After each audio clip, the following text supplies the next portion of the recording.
on Dusty. I know he don't want to give it up. That's the thing about it. I should have quit 5 years before.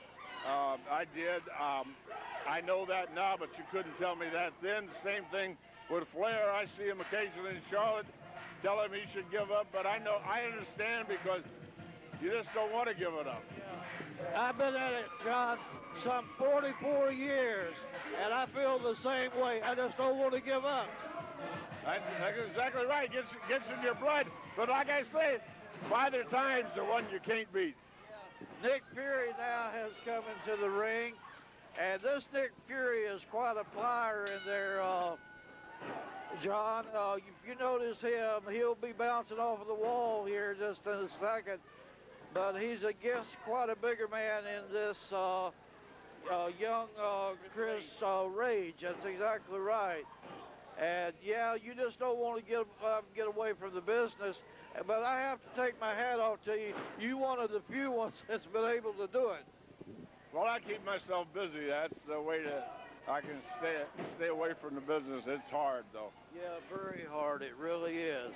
I know I go home sometime and I say, well, after 44 years of this, I think I'm done. I'm not coming back. About 3 weeks, I'm back saying, hey, I'm ready to come back. Yeah, that's how much you'll miss it, but you got to go ahead. You got to respect the Father Time. You're not going to beat Father Time. Nobody has that I know of, so.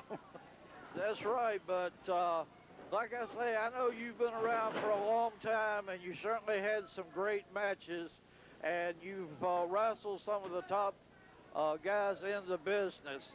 And I know that the fans in the Carolinas will always remember. I mean, you're a legend. You'll go down in wrestling history throughout the Carolinas and Virginia. The fans will never forget you. Well, a lot of them, even here tonight, a lot of them come up and said thanks for all the years of great entertainment. Well, I enjoyed giving it to them.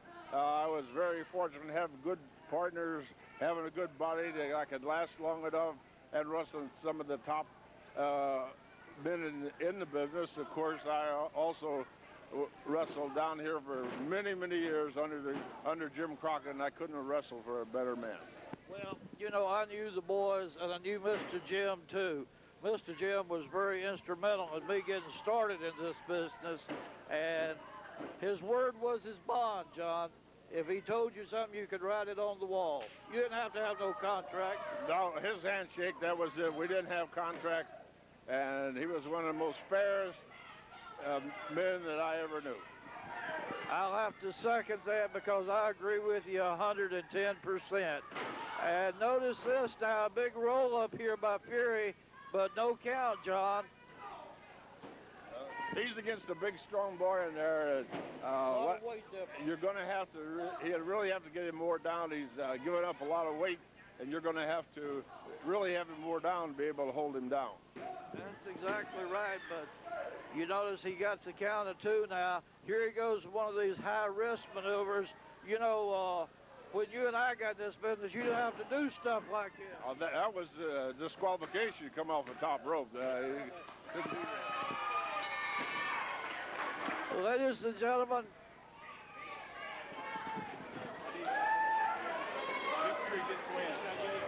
Nick Fury is the winner. Nick Fury.